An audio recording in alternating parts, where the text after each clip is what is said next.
Welcome to Lighting for Profits. All right. Powered by Emery Allen. Here is your host, Ryan Lee. All right. Welcome to the number one landscape lighting show in Palm Beach, Florida. Holy cow, it's happening. It's the number one landscape lighting show. Hey, listen, if you're looking to start or grow a landscape lighting business, you're definitely in the right place. And today is going to be a little bit wonky. If you're looking to start or grow any business or just get better in life in general, this is the place to be. We're here to educate. We're here to motivate. We're here to help you dominate in your life and in your business. Just really, really excited to hang out. Today, we got a special show. We got Emily Elliott with Elevate Improv. I did it. I can't believe I said all those things at the same time. It was great. But Emily has become a friend of mine.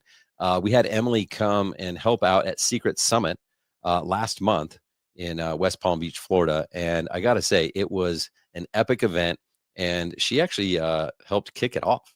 And so we're going to talk about what we did, why we did it, how we did it, and all that stuff. So we're going to talk about using improv in your business. And it might seem weird at first because you're like, why would we use comedy? Like, this is a very serious thing. We got to grow our businesses and all these things, right? Well, the reason is because I love comedy.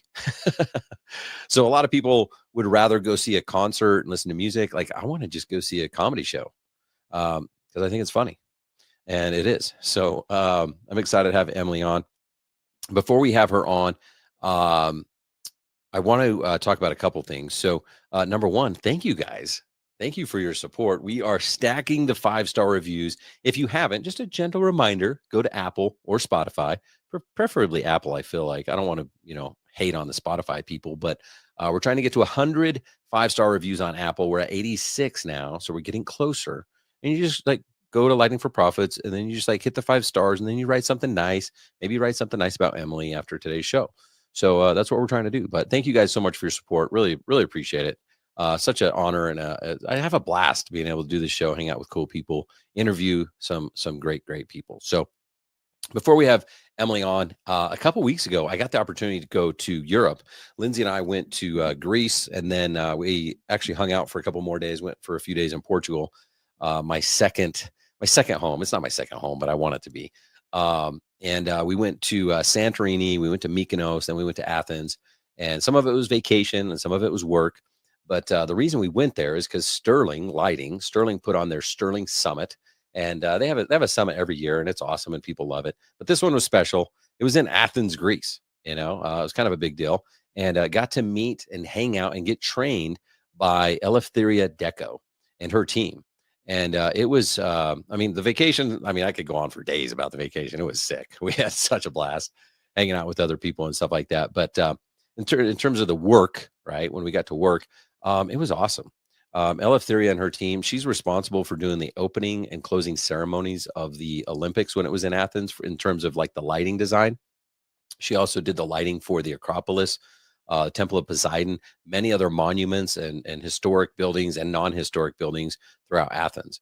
And it was just, man, it was epic. It was so cool to see and get inspired by this woman. And, she has this radiant energy about her. I love learning.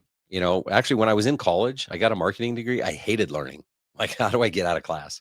How do I study less? But now that I found what my jam is and what I'm passionate about, I love learning. And so I can pretty much learn from anyone, but I love her style of teaching because you don't just listen, you feel it, right? And you learn a lot, not by what she's saying, but how she's saying it and how she's teaching it and stuff like that. So it was really, really cool. And it was honestly just an unforgettable experience. I'll always remember it. I've not only been to many, many lighting events, but I've put on probably a couple dozen at this point. I put on quite a few. And so I know what a good lighting event is. And this was my favorite by far. It was just so well done. So kudos to Sterling for putting this event on.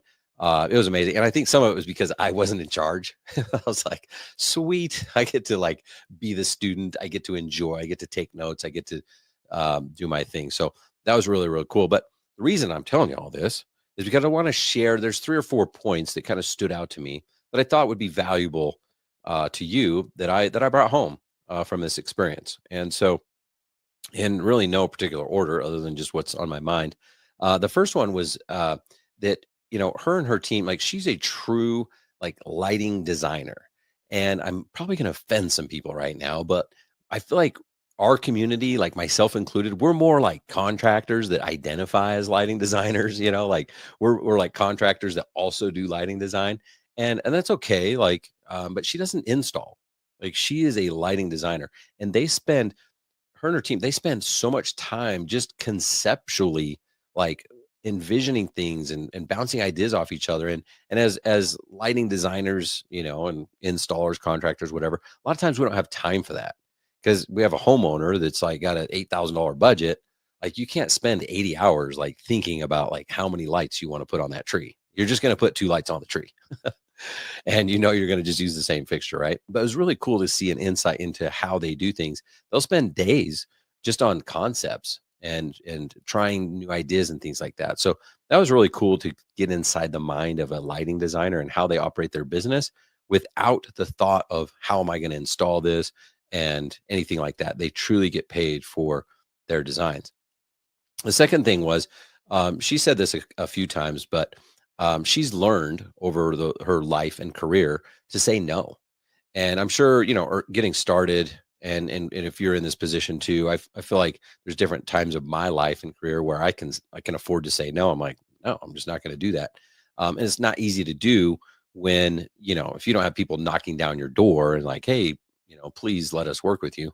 And she wasn't always like that. I mean, she started off doing like theater lighting and stuff like that. She actually worked in New York doing a lot of lighting for the shows and stuff there. But now, I mean, she's got a resume. Okay. And so she's done the Olympics, she's lit the Acropolis, she's done all these really cool things. Now she's got these elite projects that have built her resume so that she can say no. So if someone says, hey, I want this lit a certain way, she just tells them no. Like, it's like against my religion, my lighting religion. It's against how I view the world. I'm not going to do the project that way. And she just tells them no. And I thought that was cool to see that she's got to that point where she can do that. And so I want to ask you, like, are there certain projects that would potentially help you build your resume? Are there projects within your city, within your state, or whatever that would be a resume builder that maybe you need to do at less profit, or maybe you need to do in order to build your resume so that you can say no more? Because this is a big problem with small business is we usually aren't making enough money, so we just say yes to everything, and then that just makes the problem worse because now we're busy and we're not productive and we're not profitable. And so it might make sense for you to go find what are these one, two, or three just big projects that would put me on the map, that would build my resume so that I can say no more often. The next thing I noticed was she uses quite a bit different levels of light and also different color temperatures. Now, again, I don't want to like preach the wrong message here because again, her projects are mainly architectural. They're mainly, big commercial projects. Residential is going to be a little bit different, but just the use of it was really cool to see how she's going to very different light levels to build like prominence and to build focal points and stuff like that. And so perhaps on your larger projects, you could do that, right? I learned a lot of that stuff from Illy when I was not only an attendee but a mentor. And they teach these things too. But it was cool to see a different perspective, not just on landscape lighting, but on actual um, buildings and things like that. And so, are you in a position where you could perhaps just vary your color temps a little bit? And I'm talking small, like okay, maybe over here on these warm on these this type of landscaping, it's 2,700K, and then on the building, it's 3,000K, or vice versa. Whatever it is, whatever makes sense for the composition that you're trying to build with your lighting.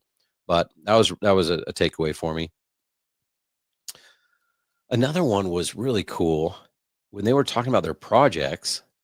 Like a lot of times, if someone presents to you an opportunity and you're like, okay, how would you light this? You automatically just go back to your like reservoir. You go to your inventory of like, okay, what manufacturers do I know? Like what products are available? And you immediately just go, okay, how would I light that? I'd probably use a spotlight, a wash light, whatever, linear. Well, they don't think like that at all. They think forward with like, okay, here's how I would do that. And they haven't even thought of the fixture. They haven't even thought if it's possible yet. They just think like, what would be cool is if this could do this, and then we could have it change this scene and then this color or whatever, right? And again, they're doing like the lighting at the airport and stuff like that. It's different than like a backyard residential project. But it was really cool to see. And again, perhaps if you score a big, larger, several $100,000 lighting project, it might make sense to where you actually don't make your designs fit with your inventory, but like make it work the other way around, where you actually can help create a fixture, help create and not be limited based on what's available in the market. That was just really cool to see. They showed several projects where they actually basically commissioned fixtures to be built by manufacturers based on the needs that they wanted for their designs. And then finally, I think this was so cool, and it happens at every event. It happened at Secret Summit. It happened at Light It Up Expo. It happens at other events I go to. Just simply being around other passionate people that are as passionate as you are, right? It's very, very powerful. And I was surprised there wasn't more. I don't know how many companies were there. There was spouses and stuff like that, but maybe 30, 40 people. And I know Greece isn't easy to get to. It's literally like 24 hours of travel or something like that. It's easier to not go. It's easier to just stay home. And there's complications with, who's going to watch the kids and what about the business and all that stuff. And I don't want people to feel like bad for not going, but I was surprised that there wasn't more. And for me, anytime I can be in the room with other people like that, it's very powerful. It gives me really good energy. It helps me gain confidence. At home, I'm at home now. Like no one really knows what I do. I tell my neighbors, and they're just like, "All right, you weirdo." They just don't know. Like they don't get it. And so it's fun being around other lighting nerds that want to change the world with light. Like it's just good. And so I believe that it's crucial for you to attend a couple of these types of events every year to just soak up that energy, get that inspiration, and that can help fuel you into your next project, give you that momentum that you need to overcome the bumps when they come, because they're coming. Right? If you're a business owner, like it's never smooth selling. If it is, like get ready. Okay. So those are kind of my big takeaways, but absolutely amazing experience. Congrats to Sterling Lighting for putting on the event and really making it awesome. I'm kind of pissed. I told Pat Harders, I'm like, damn it. Now I got to level up, because I think I had the crown until this event. I think I was holding the crown, at least, I'm biased, but I think I had the crown for the best lighting events in the world. I mean, I don't think it was close. Of course, had the crown, like I was the king, but they dethroned me, and it was. I mean, you have the person that designed the lighting for the Acropolis and the Olympics, and you're in Athens, Greece. Like, how am I going to one up that? I don't know. I got to call into the builders of the pyramids and stuff like that. We're going to see what we can do, but like, it's not going to be easy to overcome. So, a little pissed, but grateful at the same time. So, congrats, Sterling. Cheers to you. All right. Hey, listen, we got to play some music. I need a drink.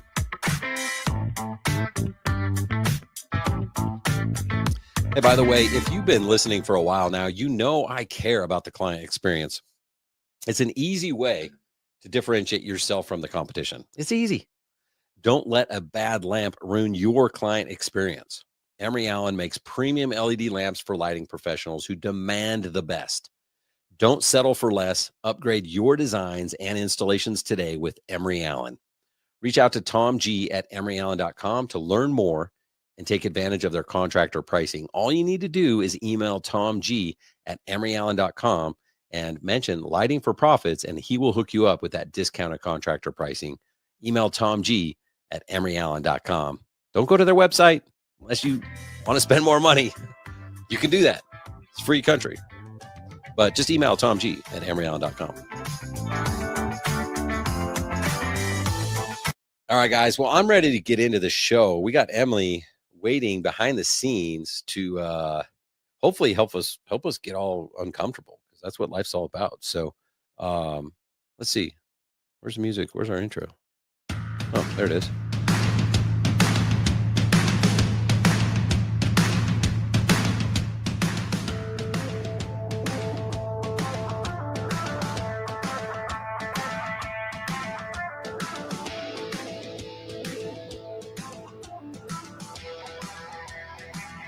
Please welcome Emily Elliott. What's up, Emily? Hi, how are you? I'm doing so good. That music had me feeling like I needed to step out and run in and, give high fives everywhere. Yes, I know. We did some intro music for you at Secret Summit. Yeah, it was good. It got me pumped up for sure. As everyone else kind of was like, what is about to happen? I'm like, let's do this.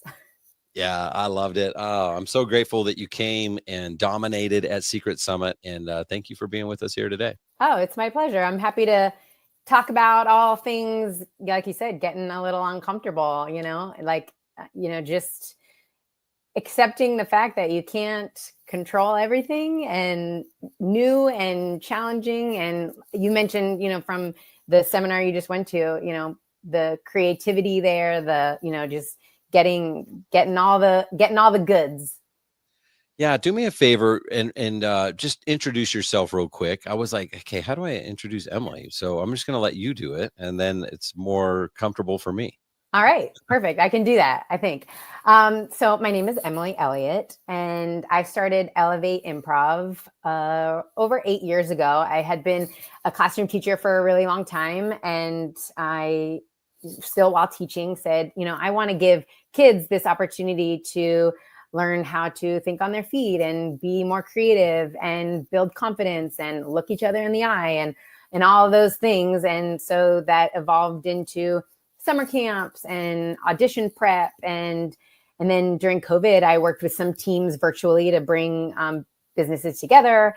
And now I love working with adults too, because I realize this is not just for kids, right? The principles of improv are good for everyone in every aspect of life. But I think especially when it comes to building teams and leadership, that the skills, practicing them and kind of bringing that into the whole climate of a business is huge. Well, thank you so much. I taught a webinar last week about really, I try to help so many people go from where they're at to where they want to be. And in order to do that, it's really kind of understanding that you have this identity that's been created since you were born. I mean, your family and your friends and all this stuff just creates this identity. And in order to get to this new place, you have to kind of create this new identity. And by nature of being human, that's not normal. It's just easier to stay comfortable. Right. It's definitely easier. Uncomfortable to change, for sure. Yeah. It's like, well, I don't really want to. Do I want to do that? If I want to make more money, I have to start thinking differently. I have to start acting differently. I have to hire people, and I have to trust people to do things that I am the only one that knows how to do. And usually, if I'm a betting man, the first time you hire your first person, you're not good at training them and teaching them. So they screw up, and then you're like, see, I was right. I'll just do it myself. Right. So this is why I love about improv and what you do is it helps people understand and kind of get outside their comfort zone and realize you're still here. It's okay. No one got hurt. Right. Totally. That idea of there's magic in mistakes. I tell it to my kids all the time. We're not looking for perfect here, because no one's perfect, right? Even when you, in business, say you have your systems in place to mitigate any, issues, things happen, life happens, and being able to accept that and build on that and move forward takes creativity. It takes collaboration with your team. Even if your team is super small or your team is just you right now, being able to collaborate with your clients, right? In the midst of whatever chaos comes up, it's that adaptability is everything, for sure. So I want to get to, okay, what are some ways we can use improv to help with those things? But before I go there, I want to ask you about your experience with us at Secret Summit. Did you know what you were getting yourself into? Was that what were you thinking before I said, Here's Emily Elliott. Well, when I walked into the room and, a lot of people, sitting, arms crossed or, they're looking, you're telling your stories, you're making them laugh a little bit. And even at one point you said something like, are you ready to do this or that or learn? And, they were like, yeah. And then you said, come on, give me more than that. And they amped it up a little bit, but you could just see, it's early in the morning. People are like, okay, what am I expecting? And it was the first day. I mean, we Yes. had literally not had really, I was the first speaker before you, Right. And then, when you, like I said, when you told them, hey, we're going to do some improv, and I'm walking up, like, kind of to my walk up song.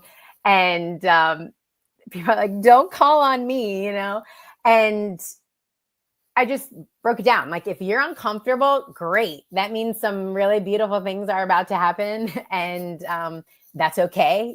This isn't about learning how to become a performer or, to be able to do improv with an improv troupe, underground somewhere. It's more about learning those principles. So we started off with, I bring my rules that I teach my students, my, elementary age kids, that first, if you don't remember anything else, you just remember saying yes and, right? That's the key. And every game that we played kind of built on that. And so the first game, I remember, a little more reserved, I could still see the egos in the room a little bit, even though some were great sports right from the beginning, you could tell that some were a little more nervous, and then we kind of came back to each game, like, hey, how does that apply? How can we bring that principle into your business?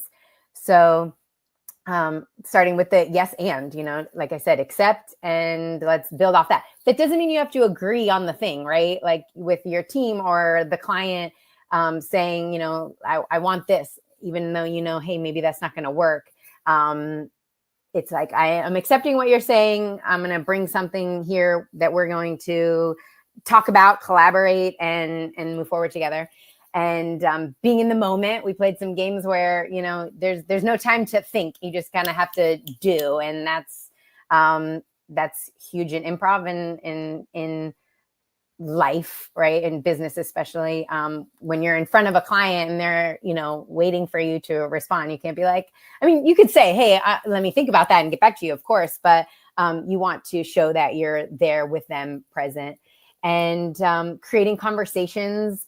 And we also talked about don't think and being okay with making those mistakes, and then enjoying yourself too, right? If others can tell that you're enjoying what you do, like you said, when you went away to your seminar, you're like, just getting pumped up. And when you bring that energy to your clients, they'll feel that too, and they'll refer you to their neighbors, and maybe you'll get that pyramid gig one day, So we're working on it. Yeah, we have to. We have no choice now. Right. Seriously. So I think there are a lot of ways that people can bring these ideas back to their business without even spending too much time or effort or energy. Something as simple as even just getting people out of their comfort zone by asking them when they walk in the office in the morning, or when you have a Zoom quick team call, like, hey, if you could be any animal for the rest of the weekend, what would you be?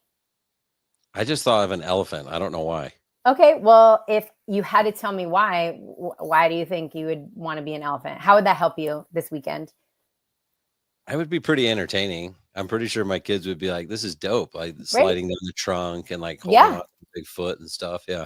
Right on. And so even that, right? Like that idea where some people might feel super uncomfortable when you're asking them, like, I don't know, like just pick the first thing that comes to your head. And even if you want to change your mind later, like right now, maybe now you're thinking you'd rather be a dolphin because you want to go swimming. I don't know. But just kind of bringing in some random ways to make people have to kind of stop and shift, right? It's great too with just saying, I think what I want to say is that when we're in team meetings or when we're with clients, sometimes we feel like we have to be so serious and get it right and look a certain way. And remembering that they're a person too, your team, they're people. And the more that you can show yourself as being flexible and creative, then I think that translates more into being able to be more creative, say about a project, right? Like you were saying, that something you learned was they were able to come up with all these really elaborate, creative ideas. Now, again, small business, you might not have that time to put into that. But if that became part of the culture, that you're able to just kind of fire some ideas out, even when you're having lunch or walking to from the car to the job, like, hey, let's like brainstorm here. And it doesn't always have to be about the business, right? Like, just let's like throw some ideas around. And I think that helps show people that they can relax a little with you, like that. Yeah. You don't have to be so serious all the time. I love it. I even just like you just throwing out that thing, random, like what animal would you be this weekend or whatever. It's interesting because if you just go to like every business owner in the world right now, a certain number of people will just be like, I'd be a tuacon or whatever, And then I don't even, is that a bird? I don't even know. Yes. But other people would be like, and they literally, it would take them like a minute more. And it's like, just pick, we know there's an animal in the head. Yeah. Just say monkey, just say the thing. We know that you're thinking of something. And what do you know why? Like, why are people afraid? Is it because they want to say the right thing? They don't want to be embarrassed? Exactly. I think both of those things. I think people they're thinking like, what does she want me to say? Or what does she think I'm going to say? Or what does that mean about me if I say blank, or are they going to think that's weird if I say this? And I remember growing up, my dad used to always say like, I'm weird. Like, I like being weird. And to me, that became like an idea of like, you're fun. You're not afraid to be yourself and to let loose a little bit. And I think that when people are so worried about saying the right thing or being embarrassed, you miss out on so much, like not just fun, right? But even those creative ideas in team and business. And I think that also then holds your team back because then they feel they have to be so serious, right? Like your team is a reflection of you, when you learn, okay, this is how I'm going to train them. And if you're training them to always be so serious and to stick, everything has to be just so, and you can't, spend a minute just kind of chatting about something random, like, hey, I was thinking about, I was watching this bird and I was like, I bet wants my sandwich right now. I don't know, just like saying those random things. What kind of sandwich was it? It was turkey and cheese, like. Where'd you get it? I got it from my refrigerator after I made my own bread. I do make my own bread now. Really? Yeah, side note. But I think it's that. I think it's like just perfection. People want to be perfect, even though it's so, everyone says like, life's not perfect and, don't expect perfection or whatever it is. But it's like people want that so badly. Like they want to be perceived as having it all together and that they can control it all and make everything, just go smoothly. And that's just unrealistic. And it's not fun, like being okay with the messy and learning from that also, right? And if your team isn't making mistakes, then they're not comfortable trying new things. Now I don't mean a mistake like, you left the water on and now the basement's flooded or something, but I mean creative, trying new things, trying to up level whatever the task is, or the way that you communicate with your clients, or the way that you are putting together a project, right? Like if you did the same thing time after time, that's pretty boring. Yeah. Well, I loved having you like start off our 2 days because, and the reason I want business owners to listen to this and really use some of these things that you're just throwing out here is because the world, man, communication is so difficult for some reason, right? And when you solve communication, like big things can happen. Right. And most of the time, a business owner and employee, if they're not getting along, or two employees, whatever, it comes down to communication. And so when you came and really just unlocked the next 2 days for us, it was so powerful because people didn't care as much about, like, if we didn't do that, then people are usually more a little bit guarded. They still have their arms folded. They're still like, yeah, I don't want to admit that I actually have weaknesses. I'm going to probably show people like what I've done. And like, that's not the point of a mastermind. Like, mastermind is like, hey, let's all help each other get better. And you have to kind of admit your weaknesses and not be the teacher and stuff like that. So it's just so powerful if people will use these little improv games and little improv skills to communicate with their team. Because if you just did that random activity with your team, like, hey, what animal are you gonna be this weekend? All of a sudden, like, it has nothing to do with becoming a better lighting technician or a better office manager. But now all of a sudden you've opened up the lines of communication, and now there's more trust, and now they're more willing to say certain things to you, and you can find out, oh, I didn't realize you weren't happy with the way that we were leading this company, or I didn't realize you were happy with the way I speak to you, or whatever it is. It just unlocks so much. And that idea of we make each other look good too, right? So that was something that we talked about when we got into teams with your group. There are people that from all over the country hadn't met each other, and now they're in a team, and their job was to make everybody look good. It wasn't about, oh, how many lighting jobs have you done, and how many, what's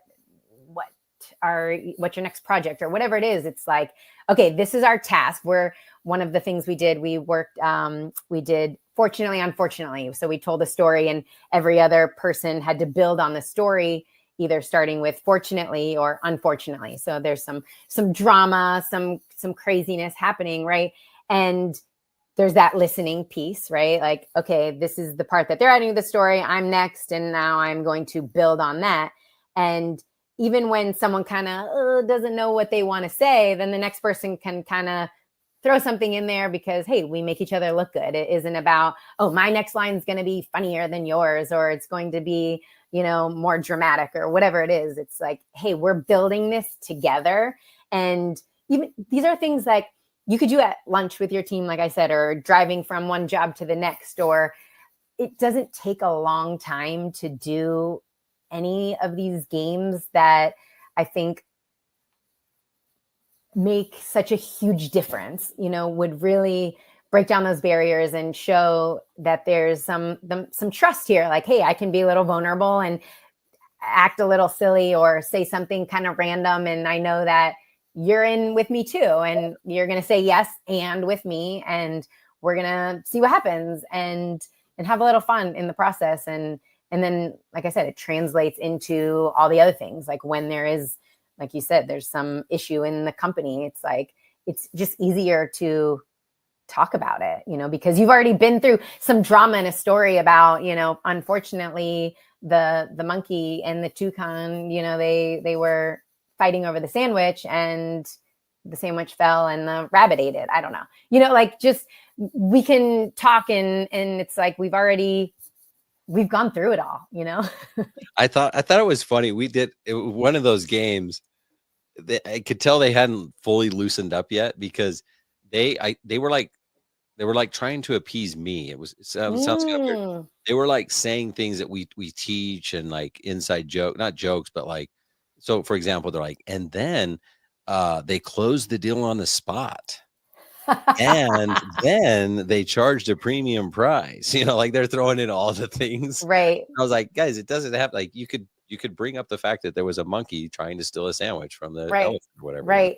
And and I think people need permission, especially adults. And I'm not going to lie, since I started teaching in elementary school and doing improv, I've seen year after year, kids are more hesitant to say the wrong thing, kind of like we said, and they want to find that right answer. Like, what do you want, teacher? What do you want? So there they are learning from you. And, of course, that's why they're there. That's great. You have a lot of great insight about, how to build in your business. But it's like, okay, forget all of that right now. Just be here in the moment, which is what we talked about. And let's just see what happens. But I think people need permission to be okay, that it's okay to make mistakes, or that it's okay to be creative, and it might come out kind of weird and strange, and and that's it. It's weird and strange to us. Like, we think that more about ourselves than someone else thinks when you say the thing. And if they're feeling uncomfortable or they think it's weird, that means they just need to loosen up too. And they're just thinking too much about the ego, and they're trying to look a certain way or come off a certain way, where they just need permission also to take a breath and just what's that thing that's in your head? Just say the thing, and it's like a constant practice. It's not just like, okay, well, we play a little, team building icebreaker drama game once a quarter or whatever it is. It's like, this is just part of the climate, it's part of how we communicate, and it is fun and better and all that. Yeah. It was, so now this is I think that's the third year that we've done it. It's become an annual tradition where we end the session with our rock, paper, scissors challenge. Oh, so good. Is it paper, rock, scissors, or rock, paper, scissors? Rock, paper, scissors. I'm very serious about that. So if someone says paper, rock, scissors, you correct them? No, I'll get over it. You should be more serious about it. Maybe I should. Excuse me. That's a different game. I'm leaving if we're going to play paper, rock, scissors. I'm a rock, paper, scissors girl. Yes. I think what we're going to try to do, Light It Up Expo, is March 4th through 6th. I feel like we got to go. I haven't looked it up yet. There's probably a larger group, but maybe not. I want to do the world record for the largest rock, paper, scissors championship ever. We should definitely do some research how large of a group you could get here. And you need to get the heavyweight champion belt after. Of course. Yeah. And do you remember, it was like the Battle of the Andes? That was crazy. Andy and an Andy in the end, rock, paper, scissors. But okay, so let's take people there for a minute, because I think this is key. And when we talked about getting it set up and you said, hey, this is something that we need to make sure we do at the end, I was like, right on. This is one of my favorite games, because it's that idea that typically in rock, paper, scissors, right? Rock, paper, let's do this right now. Ready? Rock, paper, scissors, shoot. Whoa, 2 scissors. We'll go right there. But usually when someone, right, loses, like, you want to be sad. Let's see. Are you gonna? Let's see it. Rock, paper, scissors, shoot. Oh my gosh, that's funny. And this kept happening too. Okay, again, one more. Rock, paper, scissors, shoot. Gotcha. I mean, I'm excited. Congratulations. There we go. That's what we're talking about. So, but amazing. That's it. Thank you. I've been practicing. But our reaction is kind of like, oh man, we didn't get the thing. But instead, with this rock, paper, scissors competition, you would become part of my cheering squad, and I'm off to the next battle. And whoever wins that, then we go off and cheering for them. So there's never this, oh man, it's all right into like, you did this and you can do it again. And I believe in you and I'm with you. And patting you on the back and giving you a back massage and, cheering your name, whatever it is. And seeing the people, just from the start of the improv session to that, you would have thought that these people had been like, it was a family reunion, I know, kind of thing. It was so cool. And then, so it gets down to the Battle of the Andes.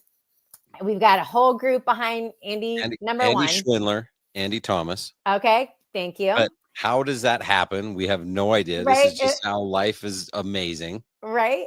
And there's cheering squad. Well, someone goes, let's go, Andy. Yeah. And I'm looking at the name tags and I'm like, Andy, like we need a moment for the Andys. And they go, and next thing you know, rock, paper, scissors, shoot. One Andy gets lifted up on shoulders, and then everyone just erupted into cheers and laughter and high fives, and everybody's just like, let's do that again. Like the energy there. And when I was talking to some of the guys that lifted winner Andy up. Yeah. Even that, like one looked at the other and he was just like, let's lift him up. Let's get the winner. And other people, like, it was like, that's that idea, like that we make each other look good. And it just starts happening naturally in that energy when you create that, right? As the leader in your company, you're providing a space that people feel safe enough to do the random thing, to do the, out of the ordinary, unexpected thing. And then it works, and it was just like, it was so perfect because that was the culmination of, hey, we're going to work through these rules of improv and play these games and talk about how we can make that, helpful for you in your business. And here, look at this, like, right. It's like, ta-da, if we just had a picture of that, like, this is why creating this type of atmosphere with your team it needs to be priority number one right now. Like, let's stop whatever else you think you need to be doing with your team and let's go there. Let's create that trust, that collaboration, that creativity, adaptability, all the things. Like, let's do that by playing one game here and there, right? Andy. I can like feel it, and how we got a couple videos of that too. Like, it was just perfection, and that's it. So here I'm saying that word, and that I don't mean it in the sense of like, oh, if I had to say exactly how I need it to fit in a certain thing, that's it. Like, letting go of it all and seeing what happens, and letting it be kind of chaotic and messy and all that along the way. Like, that's perfect. That's perfect enough, or that's enough perfect. I don't know how to put that other than that is like chef's kiss kind of stuff. It was the chef's kiss, and it just set us up perfectly for the next 2 days. Everyone in that room just really enjoyed themselves. They were, you didn't even know you left, but we had 2 days of, we put people into round tables and they talk about their problems and like solve it as a group. And like, here's what I would do, almost like boardroom style, like, awesome. Here's what I would do. So many different things. We had 10K ideas. So like everyone gets up in front of the room, which again, if we're like, okay, welcome to Secret Summit, you're going to get up in front of everyone and talk. Yeah. Like, no one wants to do that. But because now they've gotten to know each other, they've hoisted everyone up in the air, they've done these things, they're a lot more comfortable. And so we had, how many people did we have? We had like 40 people there. So imagine 40 people sharing a $10,000 idea, something that they've done in their business that's helped them make $10,000. That's $400,000 in shared ideas. Okay. In like a 90-minute period. Well, what was cool, and this doesn't happen unless we have the improv, the breakdown, the communication builder, all these things, right? There's people going, hey, I know I already shared mine, but I have another one. And, John just said something that reminded me, this is another thing we do. And all of a sudden, and I'm improving now. I'm like, well, we got stuff on the agenda that was supposed to happen. It's not going to happen right now because what these guys are doing is magic. This is what we want. We don't want everything scripted. We don't want, okay, now I'm going to talk to you about the pricing. Right. Like what we want is people to help each other. And if they're doing that organically, we're going to let that run all day long.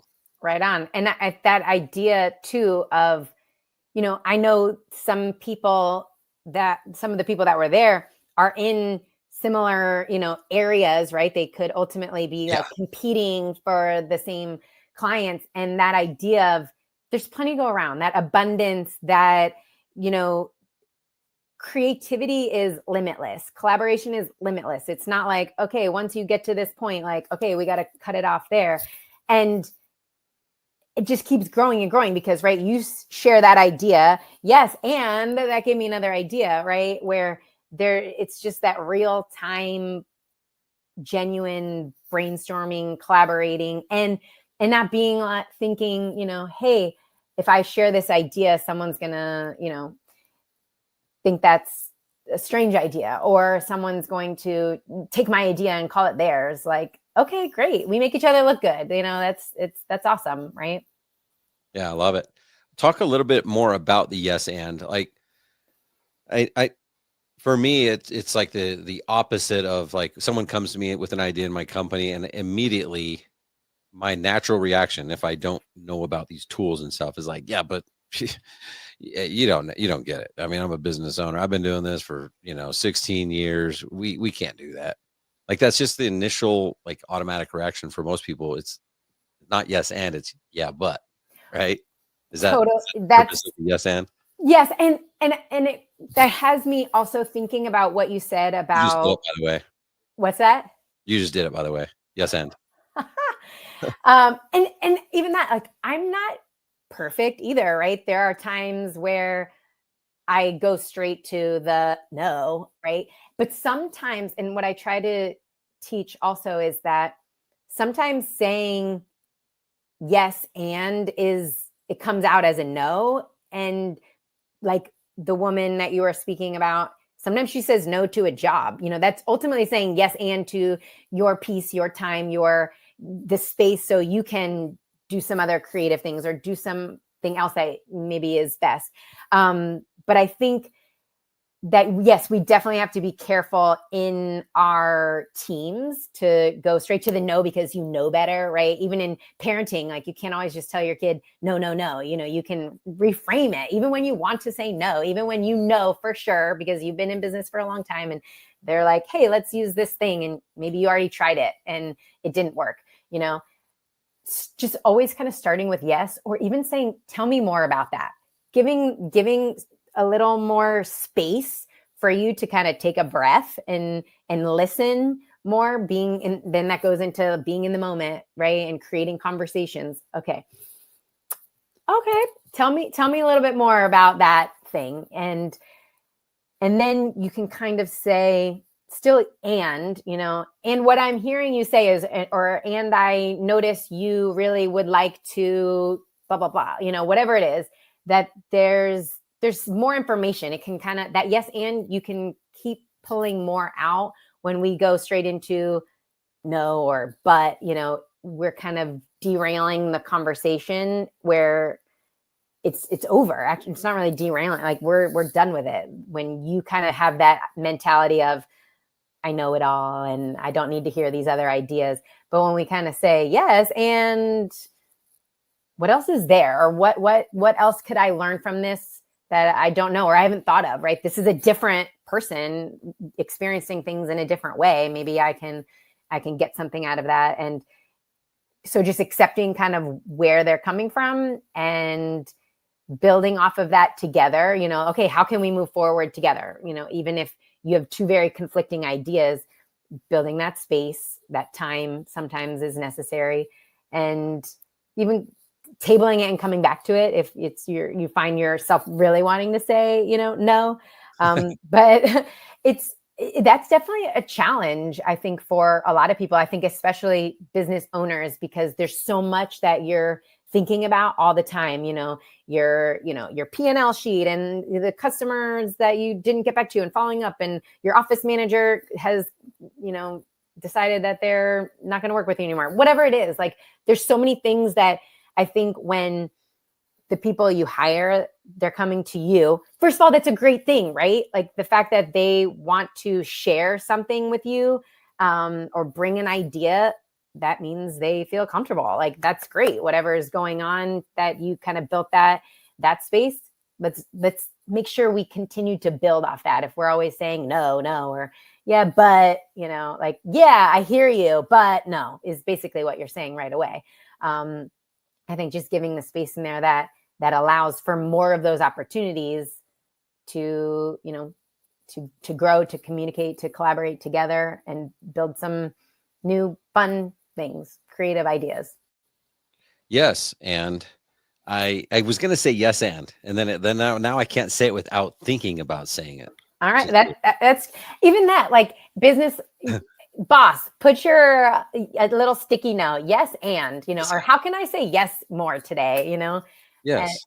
It's a good reminder. What I was going to say is, like, I think a lot of business owners, they shoot themselves in the foot early on because they'll have a new team member and they'll come to them with the idea and go, yeah, but you understand, like, who cares if we can save 5 feet of wire right there. I got bigger problems. I mean, I got to figure out how to get this installed. And so you're just shutting them down. So if you just shut them down the first two, 3 times, the problem is now they're not going to come back with any more good ideas. And then you're like, they're just not a team player.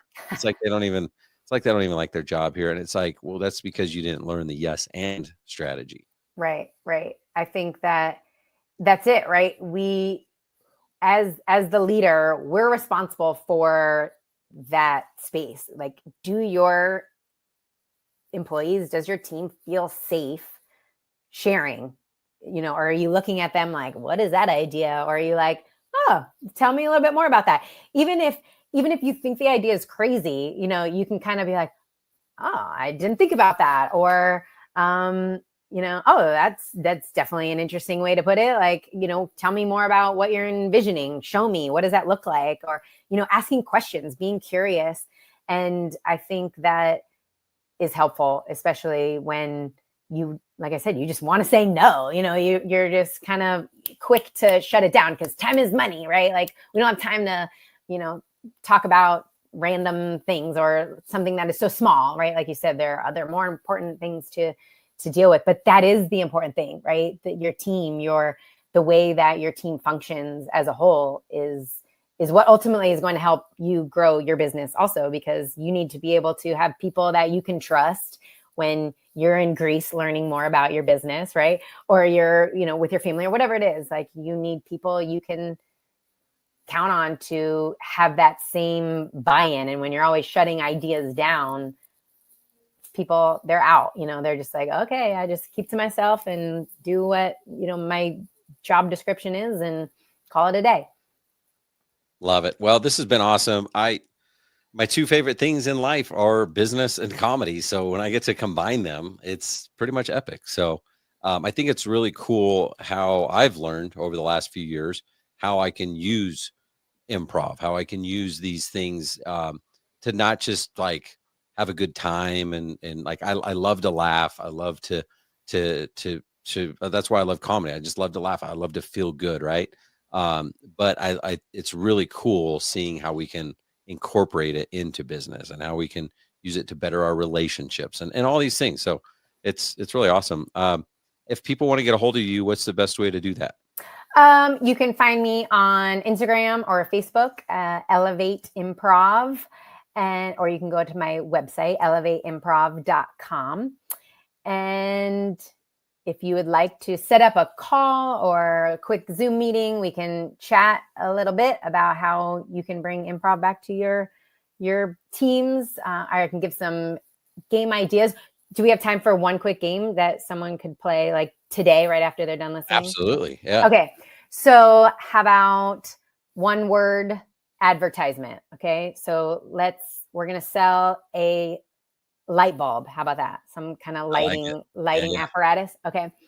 But we can only say one word at a time. So we'll go back and forth and we have to build this ad, but only one word can be said. And we're selling a light bulb. A light bulb. Okay. All right.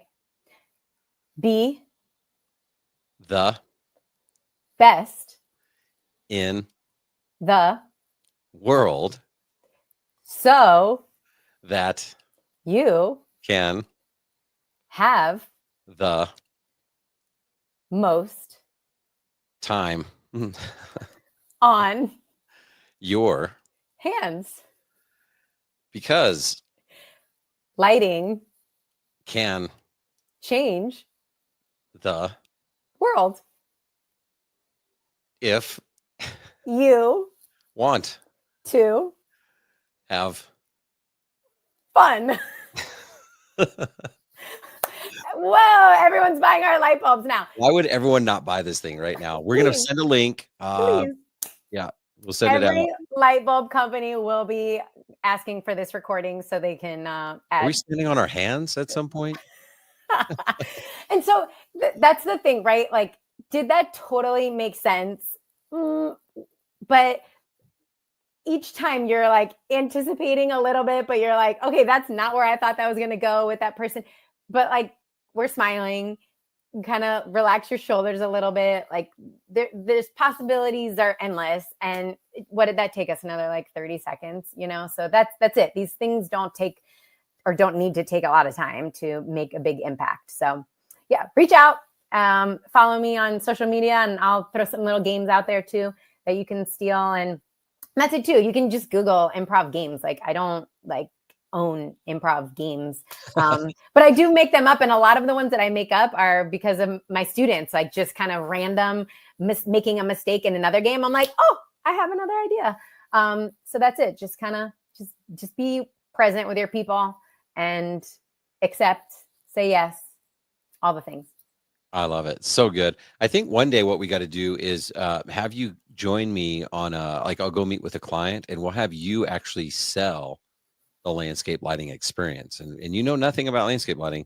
And we'll just be like, okay, and here's Emily, your lighting advisor. Anyway, Emily, take it over. Happy to help. Yes. Get these people some lighting, huh? Perfect. That'd be awesome. All right. So your website, elevateimprov.com. Yep. That's it. Okay. Check her out on Instagram, and highly, highly recommend if you guys are wanting help with any of this type of stuff, reach out to Emily. You did such a good job with our event. It really just so much fun. So much fun. Yeah. All right, guys. Now the hard part, just implement and say yes to everything. Right on. But use these games, use these strategies. It will change the way you communicate, change the way that people communicate with you. And besides, you might have some fun along the way. Thanks, Emily. Right on. Bye. Thank you. Okay. See everybody.